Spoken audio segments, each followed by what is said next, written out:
তাইলে কি হলো, একটা অপরাধের জন্য আমাকে 3 জায়গায় শাস্তি দেয়া হলো। 40,000 টাকা জরিমানা, অনুসন্ধান কমিটির কাছে রিপোর্ট, এবং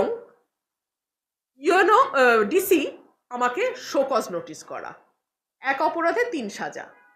এই প্রশাসনের অধীনে আমি কেমন করে নির্বাচন করি, যারা অলরেডি এতটা বায়াসড? আজকে সকালে আমি রিটার্নিং কর্মকর্তার কাছে গিয়েছিলাম এবং সেখানে গিয়ে আমি বলেছি, বিএনপি জোটের যিনি প্রার্থী জুনায়েদ আল হাবিব, তিনি কিভাবে জনসভা করছেন এটা কি আপনারা জানেন না? জানেন। আমি এই সকল কিছু, জুনায়েদ আল হাবিবের ফেসবুকে গেলে আপনারা দেখবেন বিরাট বিরাট স্টেজ করে বিরাটভাবে উনি প্রোগ্রাম করছেন। বিশাল স্টেজ, লোক যাই হোক, স্টেজ অনেক বড়, মাইক আছে, সাউন্ড সিস্টেম আছে, সব আছে।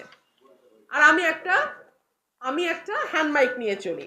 এরপরে উনি গরু জবাই দিয়ে মানুষ খাওয়াচ্ছেন। বিএনপির জোট প্রার্থী গরু জবাই দিয়ে মানুষ খাওয়াচ্ছেন শাহবাজপুর।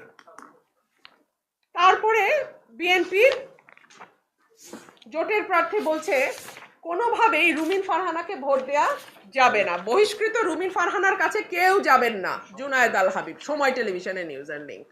এগুলো যখন আমি ডিসি সাহেবকে দেখালাম এবং দেখি ওনাকে বিনীতভাবে প্রশ্ন করলাম, আমি তো এখন পর্যন্ত 45,000 টাকা জরিমানা দিয়েছি, বিএনপি জোটের প্রার্থী কত টাকা জরিমানা দিয়েছে?